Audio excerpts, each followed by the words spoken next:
বন্ধুরা, আশা করছি আপনারা ভালো আছেন। আজকে আমরা শুরু করতে চলেছি গোধূলিতে মৃত্যুর ছায়ার শেষ পর্ব। সঙ্গে থাকুন, শুনতে থাকুন।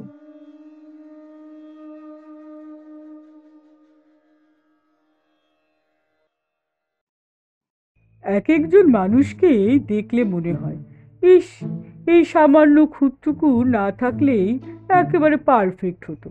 হয়তো নাকটা একটু শুধু থ্যাবড়া, কিংবা নিচের ঠোঁটটা একটু বেশি পুরু, বা গায়ের রংটা যেন বড্ড চাপা।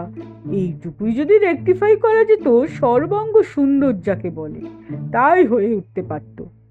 রেহানা সুলতানকে দেখে প্রথমেই আমার এরকম একটা আফসোসের অনুভূতি হলো। অসাধারণ সুন্দরী যাকে বলে, এই মেয়েটি তাই। কাটা কাটা চোখ মুখ, চমৎকার ফর্সা রং, চুলের কোয়ালিটি এবং কোয়ান্টিটি দুই একরকম ফার্স্ট গ্রেডের। মুখে একটা দারুণ তেজিয়ান ভাব, কোনো কিছুতে ঘাবড়ায় না। এক কথায় অতি সুন্দরী বলা যেতে পারে, যদি হাইটটা স্ট্যান্ডার্ড হতো। হ্যাঁ, ওইটাই রেহানার মাইনাস পয়েন্ট। গড়পড়তার মাপের চেয়েও বড্ড বেটে। হার্ডলি 4-7 কি 4-8 ইঞ্চি, 4-5 বেশি হলে ফিল্ম স্টার হয়ে যেতে পারতো অনায়াসে। মুখের তেজিয়ান ভাবের কথা বলছিলাম না, কথাবার্তাতেও সেই ঝাঁঝ প্রকট। ম্যাডাম যখন জিজ্ঞেস করলেন, 16 তারিখে বিকেলে আপনি কোথায় ছিলেন? চোখের পাতা না ফেলে স্ট্রেট তাকালো, বলল, বিছানায়। ভাইরাল ফিভার, ডাক্তারি প্রেসক্রিপশন লাগলে দেখাতে পারি। বসে আছি রেহানাদের বৈঠকখানায়। রেহানার বাবা শেখ আবিদ আলী অতি সজ্জন ভদ্রলোক। চমৎকার শরবতও খাইয়েছেন। মেয়েকে ভেতর থেকে ডেকে পাঠানোর আগে বারবার আমাদের বুঝিয়েছেন যে তার মেয়ে একটু মেজাজি, কিন্তু এই কাজে তার পক্ষে অসম্ভব। এখনো প্রত্যেক কথাতেই মেয়েকে ঢেকে ঢুকে শান্ত করে রাখার চেষ্টা করছেন, কিন্তু মেয়ে যেন জ্বলন্ত আগুনের শিখা, লকলকিয়ে উঠছে থেকে থেকেই। আপনি টিনাকে খুন করার হুমকি দিয়েছিলেন? খুব শান্ত গলায় প্রশ্ন করলেন সুবর্ণরেখা। হ্যাঁ, এবং আমি তার জন্য অনুতপ্ত নই। ও আমাকে আমাদের জাত তুলে ধর্ম তুলে গালাগাল দিয়েছিল। অত্যন্ত উদ্ধত প্রকৃতির মেয়ে ছিল, কুটিল মন। She deserve such an end. হা হা করে উঠলেন আবিদ আলী। আহ, কি সব যাতা বলছিস, ছেড়ে দে না, যা হওয়ার হয়ে গেছে। সুবর্ণরেখার মুখে সেই স্টিকিং প্লাস্টিকের মতন হাসিটা সাটা। স্থির চোখে তাকিয়ে বললেন, আচ্ছা রেহানা, আপনি বোরখা পরেন? হ্যাঁ, অকেশনে পরি। কেন? না, এমনি। উঠে দাঁড়ালেন সুবর্ণরেখা। তারপরেই অদ্ভুত একটা কাণ্ড করলেন। হ্যান্ডশেকের ভঙ্গিতে নিজের বাঁ হাতটা বাড়িয়ে দিলেন। রেহানা একটু থতমত খেলো, কোন হাতটা বাড়াবে ঠিক করতে পারলো না। অবাক চোখে তাকালো ম্যাডামের দিকে। ম্যাডাম একটু যেন অপ্রস্তুতের মতন হাসলেন, বললেন, ওহো, সরি সরি। তারপর ডান হাতটা এগিয়ে দিলেন। এবার রেহানারও ডান হাতটা এগিয়ে এলো। হ্যান্ডশেক করলেন সুবর্ণরেখা। আমার দিকে একবার তাকালেন। আমি একটু হাসলাম। বেরিয়ে এসে বললুম, নেটা তো নয় দেখলুম, তবে ম্যাডাম, ও মেয়ে কিন্তু খুন করতেই পারে। কি ফোসফোসানি বাপস! সুন্দরী মেয়েরা রিফিউজ হলে বা অন্যের কাছে হেরে গেলে পাগল হয়ে যায়। তবে ওর অ্যালিবাই আছে, একটা অসুস্থ ছিল। বাড়ির লোক সাক্ষ্য দেবে যদিও। সেই সাক্ষ্যের ভ্যালিডিটি সম্পর্কে আমার সন্দেহ আছে। তাহলে কি দাঁড়ালো? কয়েক সেকেন্ড ভাবলেন শ্রীমতী সুবর্ণরেখা, তারপর বললেন, আমি একটু এদিক ওদিক ঘুরে দেন থানায় যাব। 2-1টা জায়গায় খোঁজ নেওয়ার আছে। আপনি এক কাজ করুন, তপতী মিত্র কাল বাড়ি ফিরেছেন, বিনোদবাবুও বাড়িতে আছেন এখন নিশ্চয়ই। একবার ওদের দেখে আসুন। আর হ্যাঁ, একটা ভাইটাল কথা মাথায় রাখবেন। এই যে বোরখা পরা মহিলার কথা শোনা গেছে, এ ব্যাপারে একটিও শব্দ উচ্চারণ করবেন না। সেদিন তো নার্সিংহোমে বলেই ফেলছিলেন, তাই থামিয়ে না দিলে কেলেঙ্কারি হয়ে যেত। মনে রাখবেন, বোরখার বউ নয়। সন্ধ্যে থেকেই লোডশেডিং আজকে। টেবিলের ওপর বসানো মোমবাতিটার মৃদু আলোয় ঘরটার মধ্যে অদ্ভুত এক রহস্যময় পরিবেশ ঘনিয়ে উঠেছে যেন।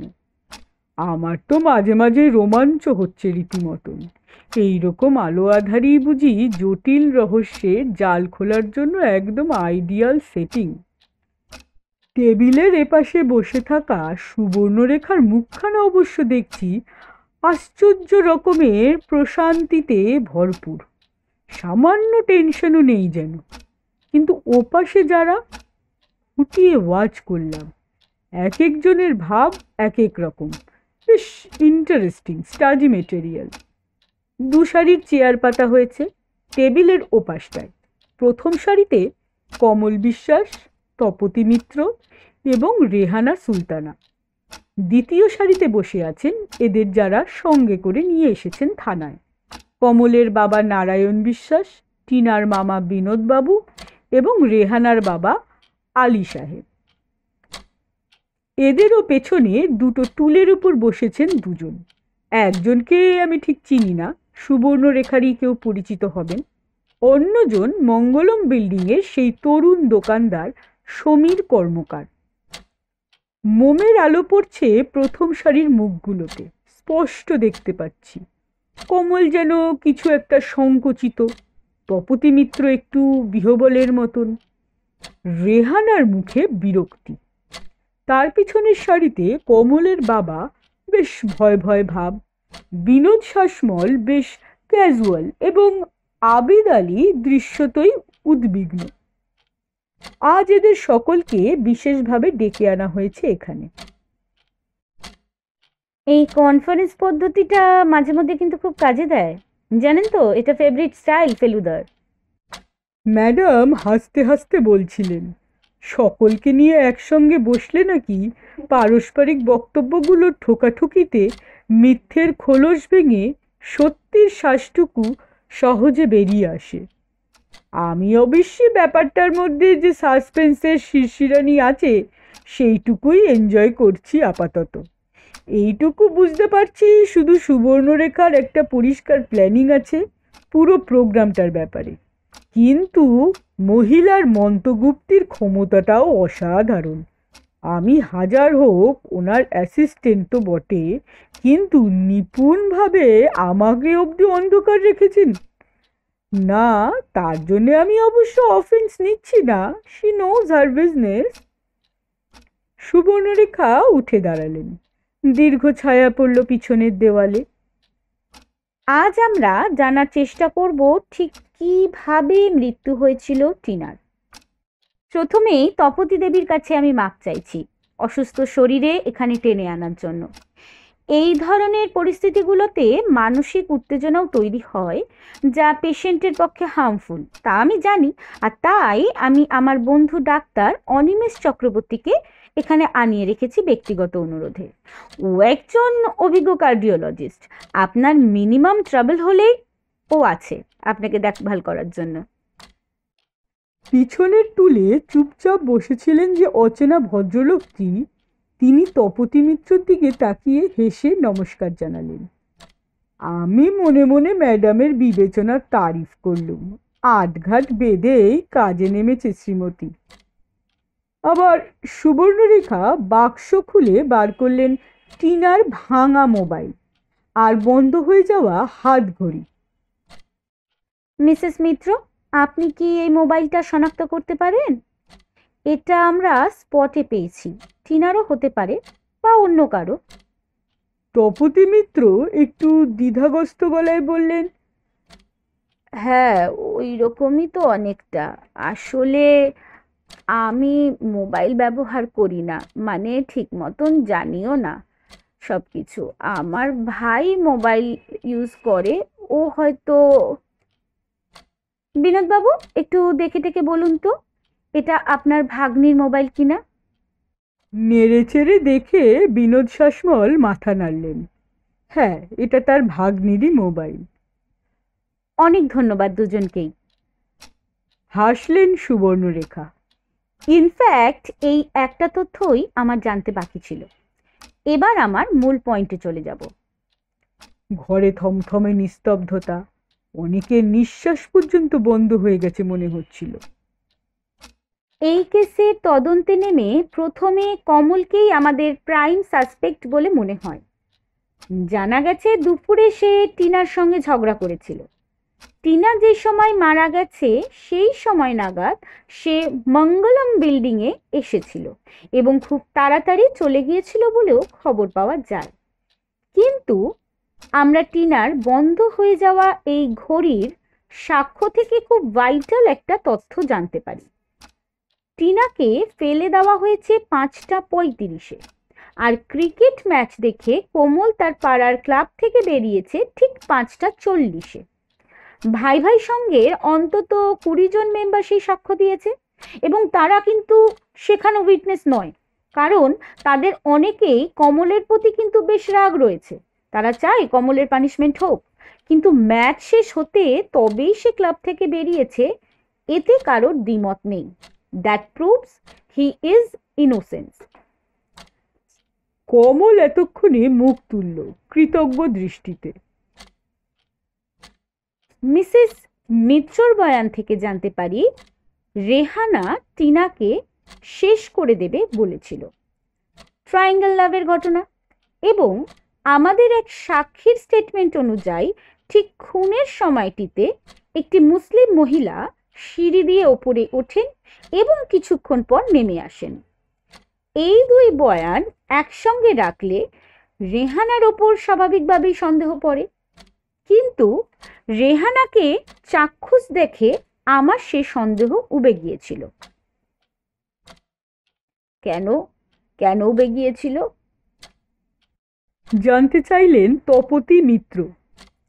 তার কারণ সেদিন যে মহিলাকে আমাদের সাক্ষী দেখেছে তার সর্বাঙ্গ ঢাকা থাকলেও তার হাইটটা লুকানোর মতো নয়। মেয়েদের হাইটের বিচারে তিনি যথেষ্ট দীর্ঘাঙ্গী। সমীর বাবু, রেহানার হাইটটার সঙ্গে তার হাইটটা মেলে কি? সমীর কর্মকার উঠে দাঁড়ায়, বলে, না ম্যাডাম, অন্তত 10-12 ইঞ্চির তফাৎ। এই হিসাব অনুযায়ী রেহানাও লিস্ট থেকে বাদ পড়ে যায়। তখন আমি ফোকাসটা চেঞ্জ করি। টিনার হত্যার পিছনে ট্রায়াঙ্গেল লাভের বদলে অন্য কোনো মোটিভ কি থাকতে পারে না? হ্যাঁ, অন্য মোটিভও আছে, এবং সেটা যথেষ্ট জোরালো।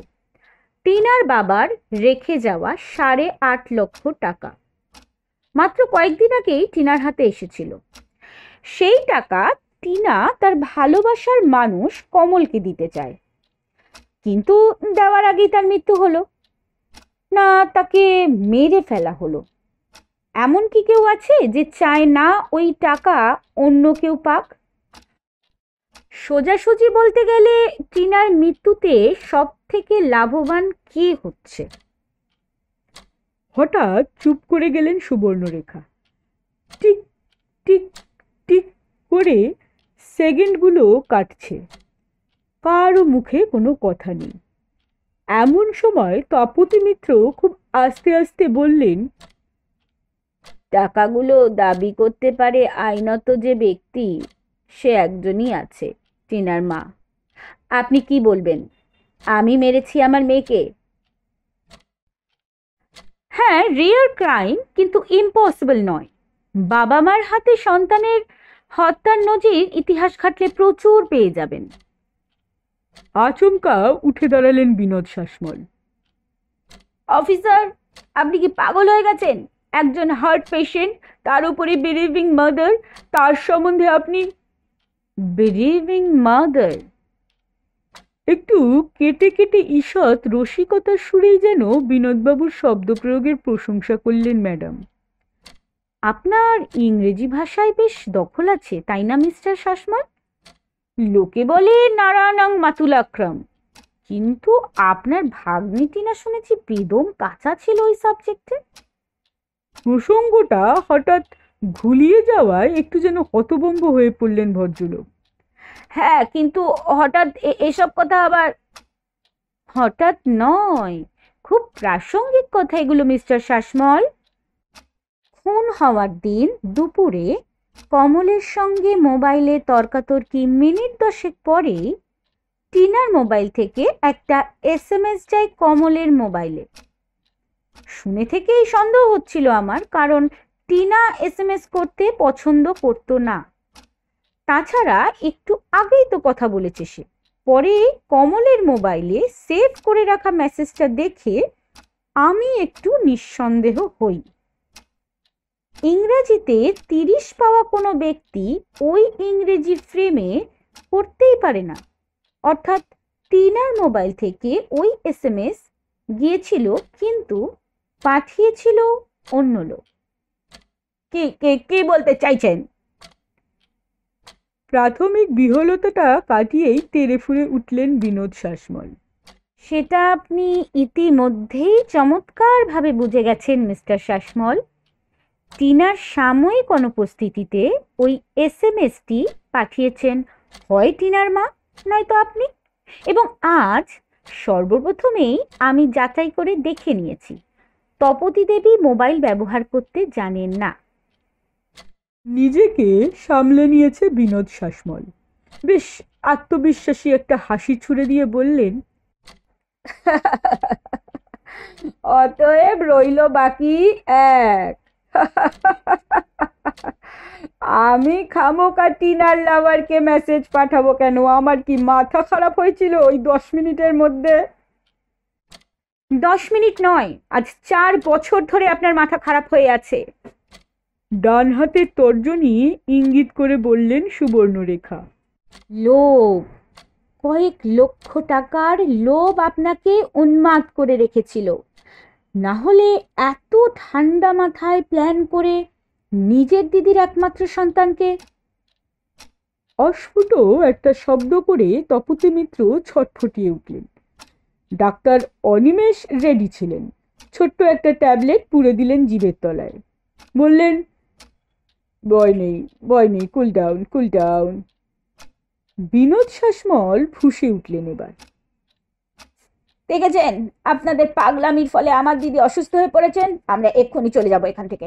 আমাদের এই ফার্স দেখার কোনো আগ্রহ নেই। Sit down and don't move. চাইলেই কি যাওয়া যায় মিস্টার শাসমল? আগে যে গল্পটা পুরো শুনতে হবে।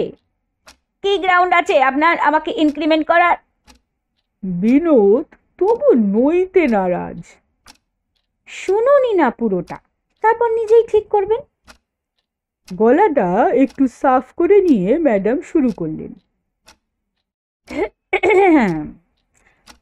এই গল্পের শুরু টিনার বাবাকে দিয়ে।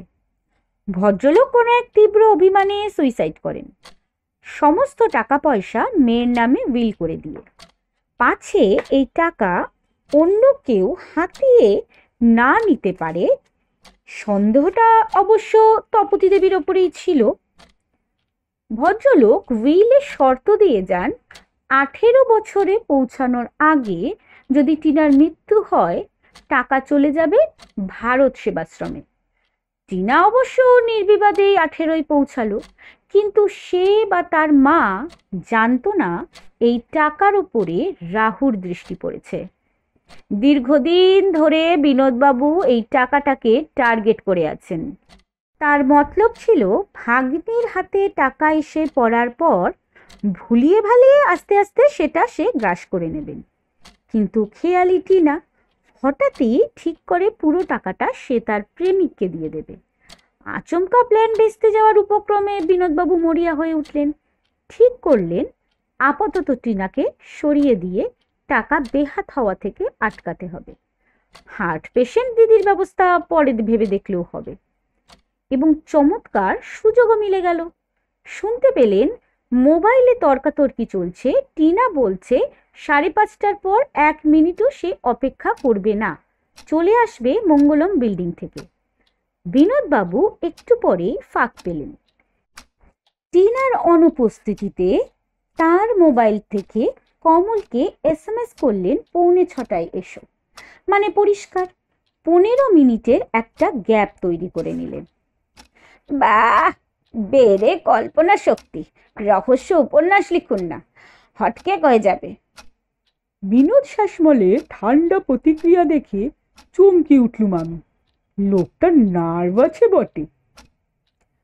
উপন্যাসের উপসংহারটা তো আগে শুনুন, তারপর তো হাততালি দেবেন। ম্যাডাম ততোধিক শীতল ভাবে বলে চললেন। 5:30টার টাইম মেনটেন করবে বলেই টিনা বাড়ির থেকে বেরোয়। তার মিনিট 2-3 পরেই আপনিও পিছু নেন। পথের মধ্যে কোনো সুবিধা মতন নির্জন জায়গা আপনি পাননি, তাই জন্য আপনি মহিলার পোশাক পরেন এবং ওখানেই ছিল আপনার মাস্টার স্ট্রোক। আমি প্রথমে লম্বা মহিলার খোঁজে নেমে পড়েছিলাম। তারপর হঠাৎ খেয়াল হলো লম্বা মহিলার হাইট ইজ ইকুয়াল টু মাঝারি উচ্চতার পুরুষ। আপনার হাইট কত বিনোদবাবু? 5.5 মতন হবে, তাই না? তাতেই প্রমাণ হয়ে গেল আমি খুনি। 5.5 হাইটের পুরুষ দুনিয়ায় কত কোটি আছে জানেন? নিশ্চয়, কিন্তু উপন্যাস এখনো শেষ হয়নি। ছদ্মবেশ পরে টিনার 2 মিনিট পরেই আপনি বিল্ডিং এর ওপরে উঠে যান এবং অতর্কিতে তার শ্বাসরোধ করে নিঃশব্দে পিছনের পরিত্যক্ত ঝোপঝাপড় জঙ্গলে ফেলে দেন। বাঁ হাতটির ব্যবহারও পরিকল্পনা মাফিকই করেন যাতে কমল ফেসে যায়। আপনি জানতেন আপনার ভাগ্নির প্রেমিকটি নেটা, আর ছদ্মবেশের পোশাকটির জন্য আপনাকে খুব একটা মাথা ঘামাতে হয়নি। আপনার লন্ড্রিতে ওরকম বিস্তর জিনিস কাচতে দেয় লোকে। ডাহা মিথ্যা কথা! চিৎকার করে প্রতিবাদ করলেন বিনোদ। আজ পর্যন্ত কেউ বোরখা কাচতে দেয়নি আমার লন্ড্রিতে। কথাটা বলে ফেলেই কেমন যেন হকচকিয়ে গেলেন ভদ্রলোক। সুবর্ণরেখা স্থির তীক্ষ্ণ দৃষ্টিতে সোজা তার দিকে তাকিয়ে, ঠোঁটের কোণে একটা অদ্ভুত হাসি, যুদ্ধ জয়ের ভঙ্গি যেন। তাহলে ভুলটা শুধরে দিলেন বিনোদবাবু। এবার তবে বোরখাটা কোন দোকান থেকে কিনেছিলেন সেটাও আপনিই বলুন। দাঁতে দাঁত চেপে সম্ভবত নিজের নির্বুদ্ধিতাকেই একবার ধিক্কার দিলেন বিনোদ শাসমল। তারপর ট্রেনারের চাবুকের সামনে বশীভূত বাঘের মতো তার মাথাটা নিচু হয়ে গেল। মুখ ঢাকলেন 2 হাতে। খেলাটা ততক্ষণে ধরে ফেলেছি আমি। বহু পুরনো সাইকোলজিক্যাল ট্রিক, কিন্তু তুখোর শয়তানও চকিতে ফেসে যায় এই ছোট্ট চালে। অপরাধের গল্পটা শোনাতে শোনাতে ইচ্ছে করেই 1-2 ভুল ডিটেল বলেন গোয়েন্দা। অপরাধী মুহূর্তের অসতর্কতায় প্রতিবাদ করে ভুল ধরিয়ে দিতে চায় এবং সেইখানেই ধরা পড়ে সে। ব্যাপারটাকে এই দিকে টেনে আনবেন বলেই শ্রীমতী সুবর্ণরেখা এতক্ষণের মধ্যেও একবারও বোরখা কথাটা উচ্চারণ অবধি করেননি। ছদ্মবেশ, পোশাক এইসব তার ব্যবহার করেছেন খুব সযত্নে। পোশাকটা যে বোরখাই সেটা বিনোদ শাসমলের জানার কথা নয়, যদি সে নিজে দোষী না হতো। আমাদের কাজটা সহজ করে দিলেন বলে ধন্যবাদ মিস্টার শাসমল। সুবর্ণরেখার গলা আবার খুব স্বাভাবিক, প্রশাস্ত শোনাচ্ছে। অ্যাকচুয়ালি 2টো পয়েন্টে আপনি ফেসেছেন। প্রথমটা আপনার নিজের ভুল, SMS-টাতে চোস্ত নিখুঁত ইংরেজি ব্যবহার করা, আর অন্যটা দৈবকৃত। টিনার হাতঘড়িটা যে পড়ার সঙ্গে সঙ্গেই বন্ধ হয়ে গেছিল, আর তাতেই কমল বিশ্বাস আলটিমেটলি সন্দেহমুক্ত হতে পেরেছে। এই ঘড়ি বন্ধ হয়ে যাওয়াটা নেহাতি নিয়তি অদৃষ্ট। একে আপনি ভগবানের মারও বলতে পারেন। পাপ কর্মের শাস্তি তিনিই দিয়ে থাকেন বলে শোনা যায় কি না? একটু থেমে হাসলেন ম্যাডাম। আমি অবশ্য ভগবান টগবান নিয়ে তেমন মাথা ঘামাই না। আসলে এগুলো একটা কোইন্সিডেন্স। অপরাধের দুনিয়ায় এই রকম কোইন্সিডেন্সগুলো কেন কে জানে অপরাধীর না এগেনস্টেই যায় বেশিরভাগ, জানেন তো। বলতে বলতে হঠাৎই কারেন্ট চলে এলো। এতক্ষণ অস্পষ্ট আলো আধারি কেটে গিয়ে উজ্জ্বলতায় ভরে গেল সারা ঘর। আমি ভাবছিলুম রহস্য উদ্ঘাটনের মুহূর্তেই এই যে আলোর ফিরে আসা, এটাও কি একটা আশ্চর্য কোইন্সিডেন্স নয়? শ্রীমতী সুবর্ণরেখা সেন, সিনিয়র ইনভেস্টিগেটর, বোধহয় আমার মনের কথা পড়তে পারলেন। সেই ঝকঝকে হাসিটা হেসে বললেন, হ্যাঁ, এটাও একটা কোইন্সিডেন্ট। শেষ হলো আজকের গল্প, সৌরভ মুখোপাধ্যায়ের লেখা গোধূলিতে মৃত্যুর ছায়া। গল্পটি যদি আপনাদের ভালো লেগে থাকে, লাইক বাটনটি প্রেস করে দিন। আপনাদের একটি লাইক আমাদের এগিয়ে চলার জন্য অনেক উদ্বুদ্ধ করবে। আর এরকম বিভিন্ন স্বাদের গল্প শুনতে হলে আমাদের চ্যানেলটিকে সাবস্ক্রাইব করুন, বেল আইকনটি প্রেস করে দিন, যাতে আমরা যখনই নতুন গল্প আপলোড করব আপনাদের কাছে যেন তার বার্তা পৌঁছে যায়। গল্প পড়ুন, গল্প শুনুন, ভালো থাকুন। নমস্কার।